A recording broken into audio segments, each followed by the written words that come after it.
Hello friends, नमस्कार। मैं हूं उमाकांत पंड्या। आज हम सॉल्व करने जा रहे हैं प्रश्नावली 8.3 के क्वेश्चन नंबर 4 का पार्ट फिफ्थ। आइए देखते हैं पार्ट फिफ्थ में हमें यहाँ पर क्या दे रखा है। सर्वसमीका cosec स्क्वायर ए बराबर 1 प्लस cot स्क्वायर ए को लागू करके। अब इसका क्या मतलब है? तो यहां पर हमें यह कहा जा रहा है कि आपको जो ये सर्वसमीका दी गई है, इस सर्वसमीका का उपयोग आप जब इस सवाल को हल करेंगे तब इस सर्वसमीका का आपको उपयोग करना। जब सवाल हल करेंगे तब देखेंगे कि इसका उपयोग हम कहां पर कैसे करते हैं। अब देखिए सवाल में हमें यहां पर क्या दे रखा है, cos a minus sine A plus 1 बटा cos a plus sine A minus 1 बराबर cosec a plus cot a। हमें यहां पर दो पक्ष दिए गए हैं, एक पक्ष लेफ्ट हैंड साइड है, दूसरा राइट हैंड साइड है, और ये दोनों ही पक्ष हमारे पास में कैसे हैं? इक्वल, यानी कि बराबर। तो फिर हमें यहां पर क्या करना है, इस लेफ्ट हैंड साइड को इस राइट हैंड साइड के रूप में परिवर्तित करना। यानी जब आप इसको सॉल्व करोगे तो इसका जो आंसर है वो आना चाहिए आपके पास में cosec a plus cot a। एक तरह से ये आपके इस सवाल को हल करने पर उत्तर है।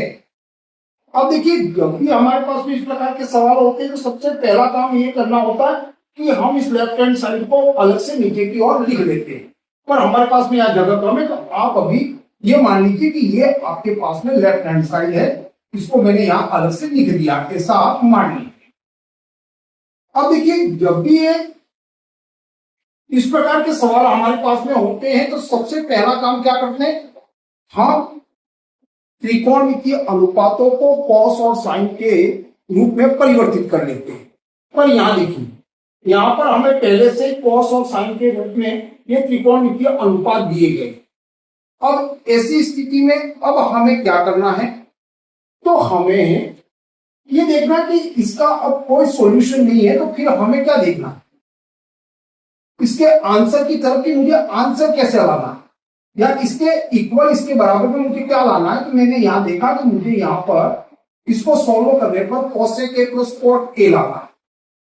अब मैं यहां से सोचना शुरू करता हूं कि यदि cosec a में क्या ऐसा किया जाए जिससे ये cosec a बन जाए या cot a बन जाए। क्या कह रहा हूं, इस cos a में क्या ऐसा रखा जाए जिससे ये cosec a बन जाए या cot a बन जाए, क्योंकि उत्तर ये लाना है मुझे। तो यदि मैं cos a बटा sin a कर देता हूं तो cos a बटा sin a का मतलब क्या होता है, cot a, यानी कि इस रूप में आ जाएगा। यानी मैं यहीं से अपने काम को स्टार्ट करता हूं, क्योंकि मेरे पास में आपको सॉल्यूशन नहीं आगे हल करने के लिए। फिर मैंने इसकी तरफ देखा और इसी को आधार बना करके इस सवाल को आगे की तरफ सॉल्व कर रहा। अब देखिए यदि मैं cos a बटा sin a करता हूं तो मैं इसको किस प्रकार से कर सकता हूं। देखिए ये जो आपको दे रखा है वो संख्या भिन्न के रूप में, और हमें ये पता होना चाहिए कि जब भी कोई संख्या भिन्नों के रूप में होती है तो उसके अंश और हर में किसी भी समान संख्या का भाग दे दिया जाए या समान संख्या का गुणा कर दिया जाए तो इस भिन्न की वैल्यू में कोई परिवर्तन नहीं होता। ये छोटी सी बात आपको पता है, तो फिर हम इस सवाल को आगे हल कर लेंगे। अब देखिए कैसे हल करेंगे, तो हमारे पास में ये ऊपर वाला पार्ट है वो है अंश, यानी कि अंश वो तीन टुकड़ों में बटा हुआ है, cos a, sin a और 1 के रूप में। तो हमें यहां पर तीनों में sin a का भाग देंगे तब ये अंश के बराबर होगा। तो सबसे पहले हम तीनों में इसका भाग दे देते हैं, cos a बटा sin a minus sin a बटा sin a प्लस 1 बटा sin a। हम इन तीनों में भाग देंगे तभी ये अंश में भाग देना हुआ। ऐसा नहीं कि आप किसी एक में भाग दे दें, ये बात आप बिल्कुल समझते होंगे। अब इसी प्रकार से हर में भी करना, हर के भी तीन टुकड़े, तो तीनों टुकड़ों में जब हम साइन का भाग देंगे तब यहां ये माना जाएगा कि आपने हर की संख्या में भाग दिया। cos a बटा sin a प्लस साइन ए बटा साइन ए माइनस 1 बटा साइन ए। अब हमको इसको सॉल्व करना है, तो हमने साइन बटा कॉस क्यों लिखा था, कॉस बटा साइन, कॉट में परिवर्तित करने के लिए लिखा था। फिर देखिए कॉस ए बटा साइन ए का मतलब क्या हो गया, कॉट ए माइनस साइन ए में साइन ए का भाग देने पर यहां आ गया ए प्लस का प्लस 1 बटा साइन ए का मतलब क्या होता है, कोसेक ए कोसेक बटा। अब इसी प्रकार से इसको लिखना, इसका क्या हो गया कॉट ए, कोस ए बटा साइन ए क्या हो गया कॉट ए प्लस का प्लस साइन ए में साइन ए का भाग देने पर ए माइनस का माइनस 1 बटा साइन ए का मतलब हो गया कोस ए।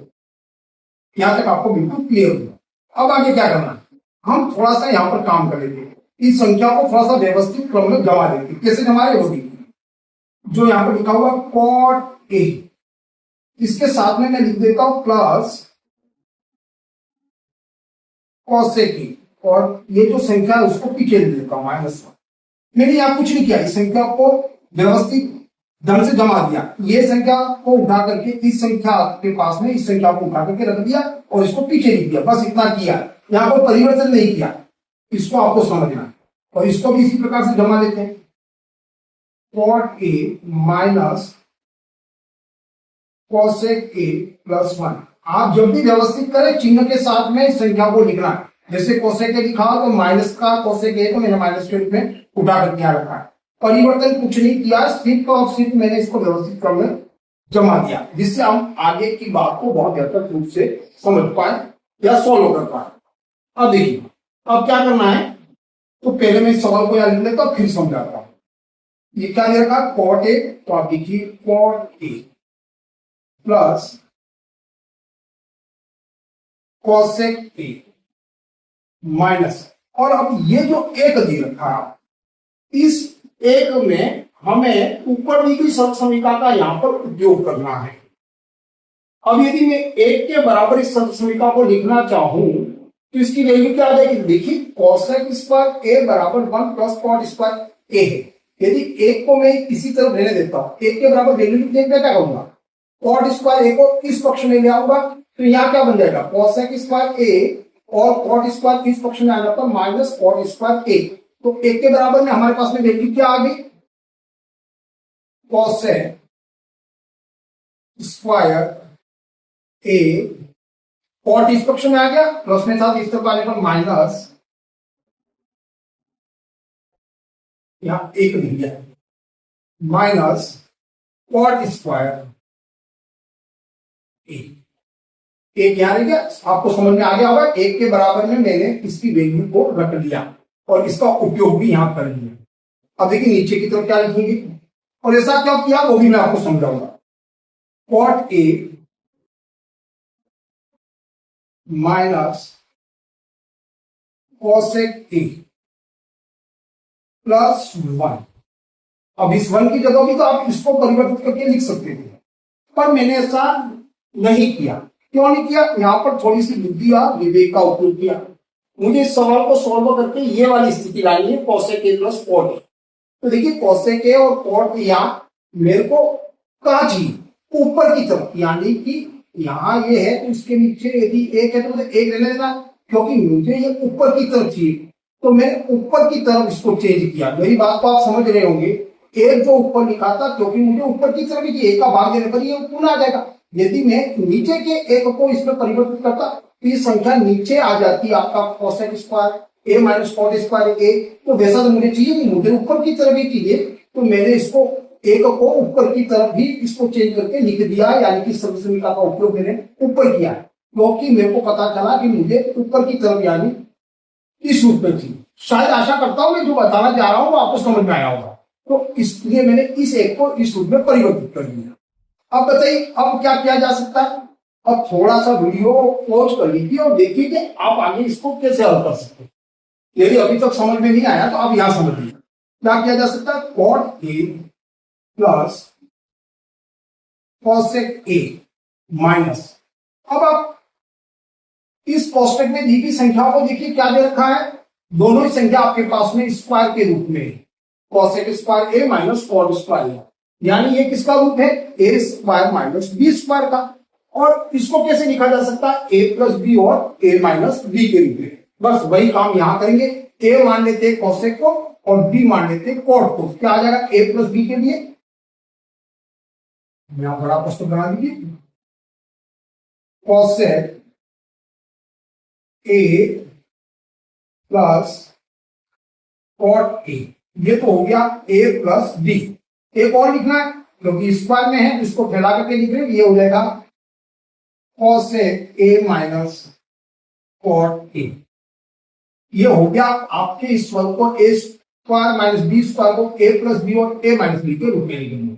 अब देखिए इसके नीचे क्या दे रखा है, वो पुनर्लिख कीजिए, cot A minus cosec A plus 1।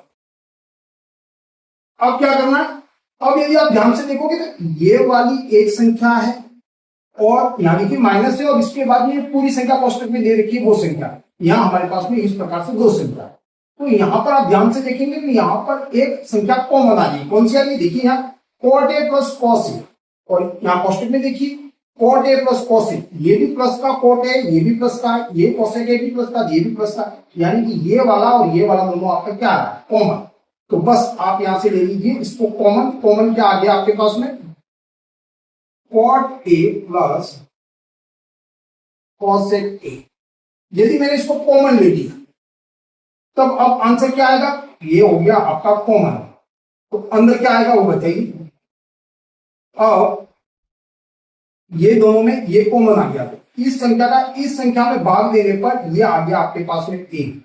इस बात को बड़े ध्यान से समझना है, एक कहां से आया, इस संख्या और इस संख्या के बीच में कॉमन लिया तो ये कॉमन आ गया, इस कॉमन का इसमें भाग दिया तो इसका आ गया एक, माइनस का माइनस। यहां कोष्टक लिख रखा, कोष्टक पुनः बना दीजिए, कोष्टक हो गया आपका। और cot A plus cos A से cot A plus cos A, ये संख्या से ये संख्या निरस्त होगी, बचा क्या ये वाला। तो कोष्टक में आपके पास में क्या आ गया, cosec A minus cot A. यदि ये बात भी समझ में नहीं आई है आपको ये कैसे किया, तो आप कमेंट जरूर कीजिए, मैं पूरा सॉल्व करके आपको बता दूंगा कि किस प्रकार से प्राप्त हुआ। अब यहां लिखेंगे बटा, नीचे क्या दे रखा है, cot A minus cosec A plus 1। अब इसको सॉल्व कर लीजिए, सॉल्व करने पर क्या आ जाएगा, cot A plus cosec A. एक है तो एक रख दिया, माइनस का, अब इस कोष्टक को ओपन करेंगे क्या आ जाएगा, कॉसेक माइनस का हो गया, ए का माइनस के साथ मल्टीप्लाई करने पर कॉसेक माइनस कॉसेक ए, और ए में माइनस का माइनस में मल्टीप्लाई करने प्लस कॉट ए। अब नीचे लिखिए, ये नीचे क्या आ रहा है, cot A minus cosec A plus 1। अब ध्यान से देखिए, यहां प्लस का कोट ए है, यहां पर भी आपका प्लस का कोट ए दे रखा है, यहां माइनस कोसेक ए है, यहां पर भी माइनस कोसेक ए है, ये प्लस का 1 है, ये भी प्लस का 1 है, यानी ये दोनों सेम है और ये दोनों आपके मल्टीप्लाई के लिए, यहां से ये कट गया, ये पूरा, यानी कि इस पूरे से ये पूरा आपका क्रॉस हो गया। बचा क्या आपके पास में, अब आपके पास में आंसर के रूप में बचा है cot A plus cosec A यहां पर, और आपको क्या चाहिए था, cosec A plus cot A, वही आ गया आपके पास में cot A plus cosec A, यानी कि आपने यहां पर लेफ्ट हैंड साइड के बराबर में राइट हैंड साइड को पुट कर दिया, ये हो गया आपका आंसर। या यहां लिखोगे इति सिद्धम, या इंग्लिश में लिखोगे हेंस प्रूफ। आशा करता हूं थोड़ा सवाल लंबा है पर आपको बहुत बेहतर तरीके से समझ आया होगा। यदि कोई बात समझ में नहीं आई है तो आप कमेंट के माध्यम से जरूर बताइए, मैं इसका सॉल्यूशन देने का प्रयास करूंगा। आज के लिए बस इतना ही। जय हिंद, जय भारत।